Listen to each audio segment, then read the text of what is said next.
ونيلا تقدم ماله خبز معي. ماله عرفان شو راح يصير. انت كان كلاس مغبر على طحان.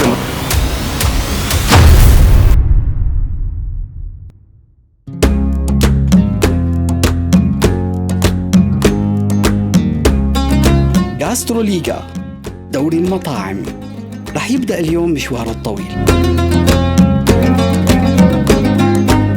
برنامج الأول من نوعه بالعالم ويلي بيختار مطعم واحد عملاق ومميز من كل مدينة ليتنافسوا بشراسة على لقب أفضل مطعم سوري في ألمانيا. نحن قد التحدي، نحن لها. من اليوم وعلى مدار السنة رح تدور رحى حرب مختلفة تماماً بين أبطال حقيقيين صنعتهم الظروف والتحديات حتى أثبتوا نجاحهم على أرض الواقع وتفوقوا على منافسينهم ليكونوا مؤهلين لدخول برنامج غاستروليغا ونشوف إبداعهم ونعيش معهم أجواء المنافسة الرائعة. وأنا بحبوا اثنيناتهم. هلا فيو. جهزوا لي حالكم منيح وشدوا الرحال. غاستروليغا دوري المطاعم.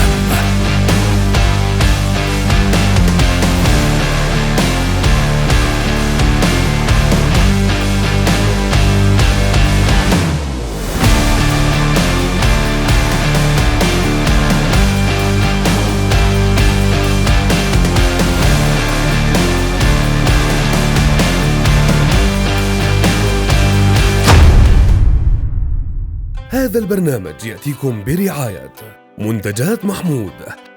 حينما تجتمع متعة الطعم وقمة الجودة. حلويات اللورد للأصل عنوان. جان مودة رمز التألق والفخامة.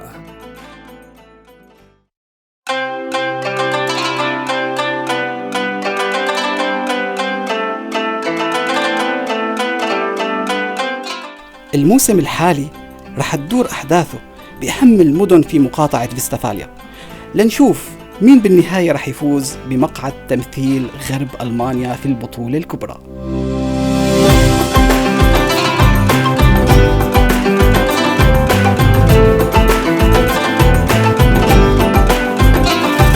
اختيار المطاعم كان عملية معقدة استغرقت شهور ونوضع لها شروط صارمة مثل تقييم المطعم وطاقته الاستيعابية وسمعته الحلوة وأكيد قبل كل شيء لقمته الطيبة. زرناهم مطعم وأكلنا عندهم كضيوف ليكونوا بعدها هن ضيوفنا الأبطال بغاستروليغا.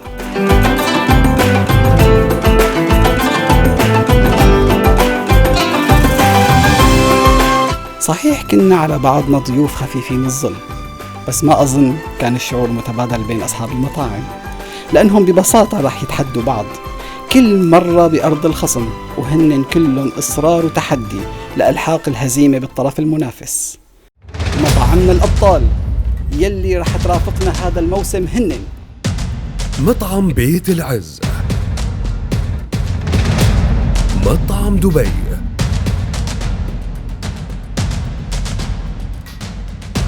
مطعم الخروف الذهبي، مطعم سندباد، مطعم بيباش، مطعم بيتنا.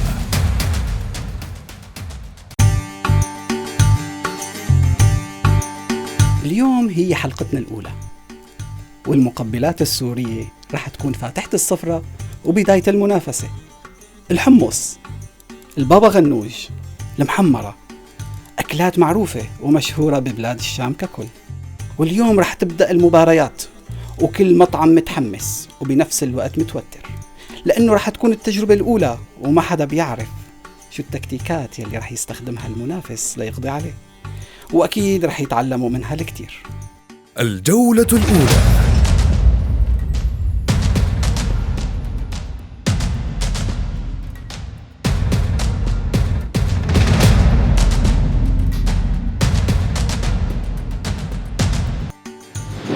السلام عليكم. معلم طالبين اكل؟ ورحمة الله. أيوة. خروف محشي احنا. معلم وصل. يا وسهلا فيك.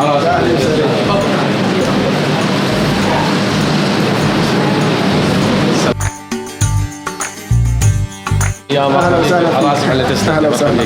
تسلم يا أخي.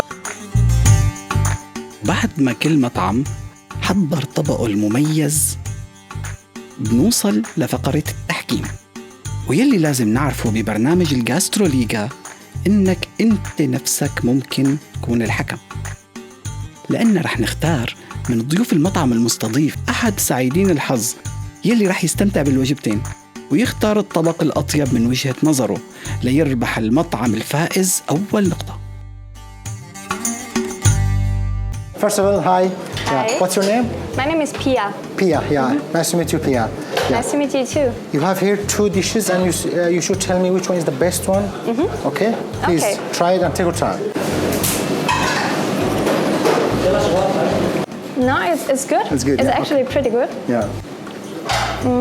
Is there tomato in it? Because I don't know the dish. Yeah. It tastes good. Tastes like Italian pesto. Yeah. So this one is definitely spicier. Spicier. Okay. Yeah. I would say I prefer this one because it's not so spicy. I'm not so used to spicy food, so I would prefer this one. But they're both really, really good. Very so. good.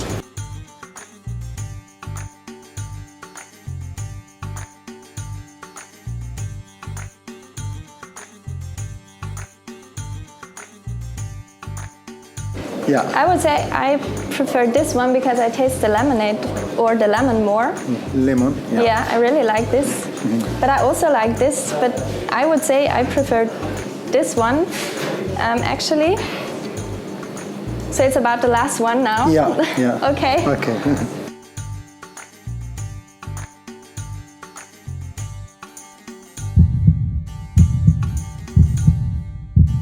You can say I didn't like both of them.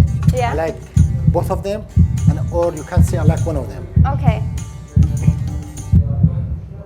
I like it. It's really, really good. So I don't know who cooked. Yeah. But it's really good. Yeah. I would say I like this one more. This one. Okay. Okay.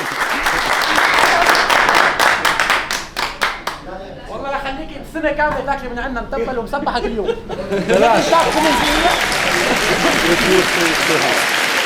should I do? They will give you one free. Oh, Okay. that's nice. Yeah, you can take it with Thank you. Okay.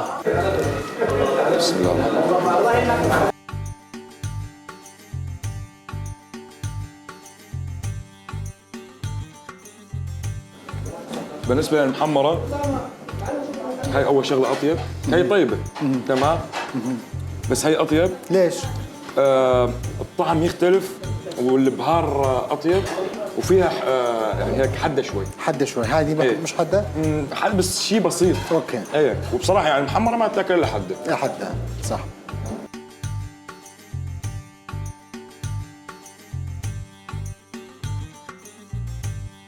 المتبل 100%. المتبل أي واحد منهم؟ بصراحة اثنيناتهم ممتازين. أنت طبعا فيك عندك تقول 2 طيبين، 2 مش طيبين، أو تختار واحد، لك كامل صلاحية. بصراحة اثنيناتهم طيبين. اثنيناتهم. ايه.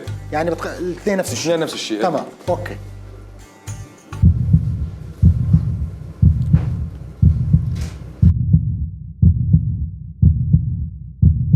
ضلت على هاي النقطة.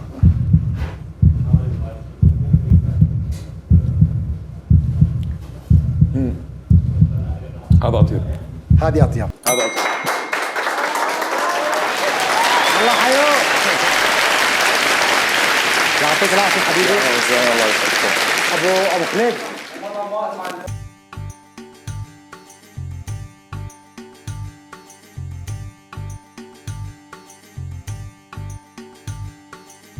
بكسة ولا ما في داعي؟ خذ راحتك، عجبك هلا فيك تعطي رأيك. ايه شايف هي أحسن أنا من هي فيها. يا شباب استنى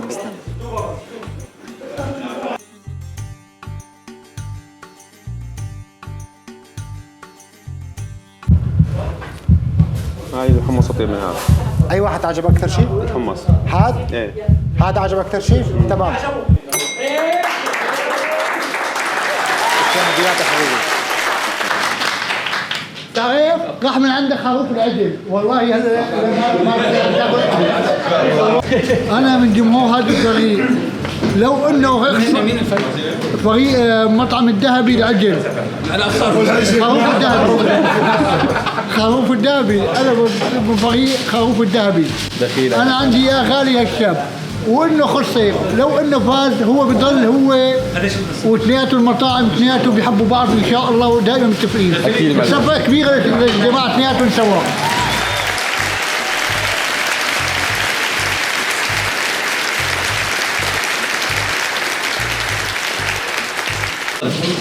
اهلا وسهلا اخي ابو مرسد، نحن زادنا شرف بمعرفتك والله. انا اليوم فزت معرفتكم وتشرفت بجيتي لعبتكم. يا اهلا وسهلا، يا اهلا وسهلا، المكان مكانك، يا اهلا وسهلا، اهلا وسهلا. احنا يمكن فزنا بالمقبلات بس من حسن حظنا انه ما فتنا معك بالمندي، لانه المندي ما شاء الله اختصاصك ربي يحفظك وصيتك سابقك. تسلم. يا اهلا وسهلا فيك، شرفتونا. الجولة الثانية.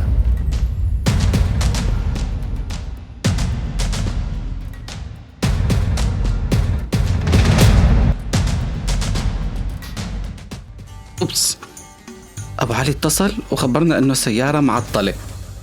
الناس كلها ناطرة وكادر التصوير تعبان بعد يوم طويل. أخيرا اتصل وقال إنه ابنه رح يجيبه، كان ماله بعيد. تم إنقاذ الموقف.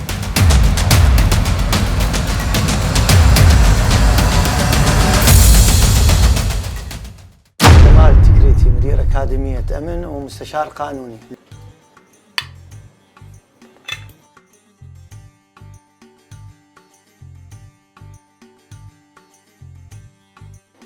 خمسة 95% نفس الشيء. شوية ألد هذا شوية، لكن إذا مقارنة نفس الشيء تقريبا. نفس الشيء، الاثنين نفس الشيء. تمام، مو فرق كبير يعني. هذا أطيب، هذا أطيب. ليش؟ طعمه خليط أطيب، شوية مثل الناشف هذا. تمام. احتمالين خليل وزيت، هذا ما أتصور به، ما أعرف. أوكي. بس شوية تحسوه يعني فويشتش قاعد رطب أكثر. أوكي. هذه آخر وحدين المحمرة. هذه أيوة. هذه أطيب لأن حارة أكثر. هذه هو الحمص مع الحمص كان متعادل تقريبا نفس الشيء. البابا غنوج اختار هذا الصحن، المتبل اختار هنيك، واخر وحده اختار هنيك المحمرة. معناته هذا الفاصل الافضل. بضاي طول بالك، خليني اتعرف عليك اول شيء. من وين الشيف؟ من الشام. من الشام، يا اهلا وسهلا.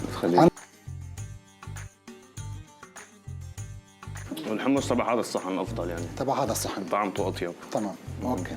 نجرب المحمرة.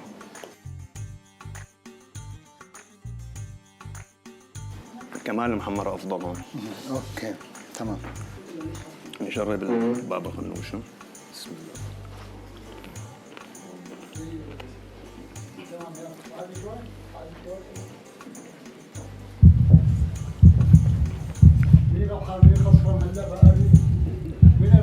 كمان تبع هذا الصحن افضل. اوكي.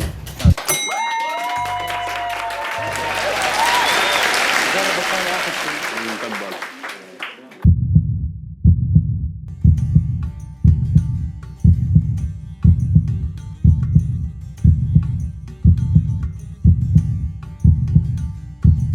كمان هذا الصحن افضل. والله يعطيك العافية. شكرا. حبيبي اهلا وسهلا فيك. اهلا وسهلا. خليني نتعرف عليك اول شيء. اسمي عبد من الشام. يا اهلا وسهلا عبد. عندك طبقين مقبلات من مطعمين مختلفين، جربهم واعطيني رايك فيهم بكل وحده لحال. تفضل.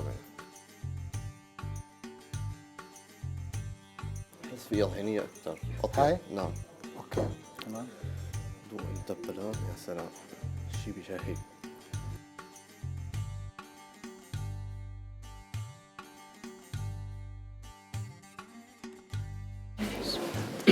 ليش خايفين كذا الكل؟ ليش خايفين؟ نحن ما نخاف.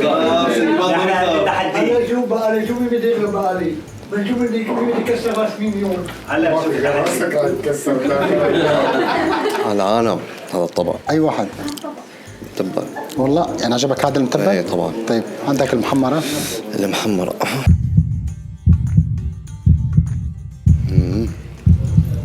بيفوز. رشاد.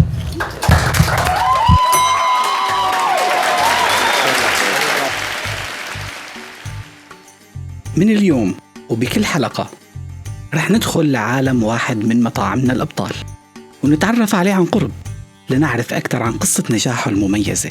والبداية رح تكون من مطعم بيت العز بإيسن وشيفه المجتهد وصاحب الخبرة الطويلة الشيف أبو رضوان. يلا معنا. قصة نجاح مطعم بيت العز.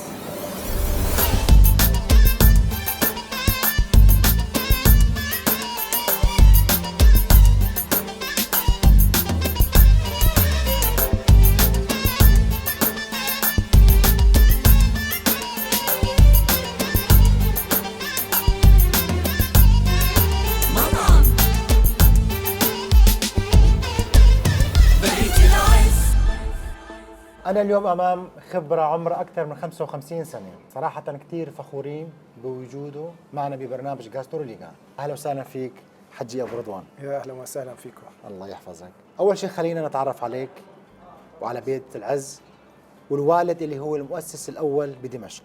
طبعا نحن من مدينة دمشق من حي القابون. الوالد كان مؤسس هالمطعم عام 1969 ونشأنا وتربينا بين الدراسة وبين العمل، واكتسبنا هالخبرة من آبائنا وأجدادنا. وملاحظين أنتم طعمة الطعم اللي عم تاكلوه هي عراقة الماضي اللي احنا تربينا عليه وتعلمناه. ولما جينا لهون يعني حبينا هالشيء يضل يستمر. مع العلم يعني أنا دارس اختصاصي مخبري تحاليل طبية، وكنت بمشفى تشرين العسكري. بنفس الوقت أنا عمالي زاول العمل مع والدي بالمطعم، وهو معتمد علي في كل شيء كان. لما اجينا لهون اختصاصنا ما بنحسن نشتغل فيه، فضلينا ضمن المجال العملي اللي هو كمان تعلمناه من الوالد ومن جدنا الله رحمه الله. مجال المطاعم. والحمد لله يعني صرنا سنتين، وهالسنتين هدول الحمد لله أسسنا اسم طيب، وشهادة الناس طبعا مو بشهادتنا. أكيد. نحن علينا نقدم أفضل ما عنا، وهن عليهم يأكدوا هالشيء هذا.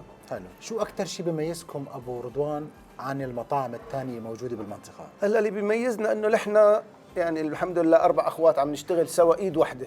نظام عائلي. يعني نحن أخوات، إيدنا هي اللي عم نفصل اللحوم. تعرف تفصيل اللحوم لحاله هذا فن، يعني حتى تطلع قطعة الشقف اللي تحطها بتمك تدوب أو الشرحات على عجين فرضا، هذا تفصيل اللحوم مو أي إنسان بيحسن يفصله. يعني لاحظنا هون المحلات الموجودة هي للشقف، هي للكبة، هي كل قطعة إلى طبخة مخصصة طبعا.